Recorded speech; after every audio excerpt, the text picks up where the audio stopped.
আমরা মারা কখনো কখনো ভাবি না যে বাচ্চাকে একটু হেলদি খাবার তৈরি করে দিই, কিন্তু তারপরে মাথায় আসে শুধু হেলদি খাবার দিলে তো তারা খাবে না, তাদেরকে একটু টেস্টি করেও খাবার দিতে হবে। তো হেলদি আর টেস্টি দুটো একসাথেই তৈরি করে দিয়েছিলাম, মানে সুজি আর চিড়ে দিয়ে এগ রোল বানিয়ে দিয়েছিলাম, চিজ এগ রোল। তো এটা বানানো ভীষণ সহজ, আর এটা খেয়ে কেউ বলবেই না যে এটা চিড়ে আর সুজি দিয়ে বানিয়েছি, এতটা সফট হয়। প্রথমে চিড়ে আর সুজিটাকে মিক্সিং গ্রাইন্ডারে ভালো করে পেস্ট করে নিতে হবে, জল ছাড়া।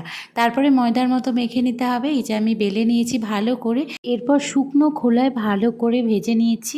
তারপরে তেল দিয়ে পরোটার মতো ভেজে নিয়ে উপর দিয়ে ডিম ফাটিয়ে দিয়েছিলাম, তার উপরে একটু পেঁয়াজ কুচি, গাজর কুচি আর ভেজে রাখা পনির দিয়েছিলাম। ভালো করে ভেজে নিয়ে ঠিক নামানোর একটুখানি আগে চিজটা দিতে হবে।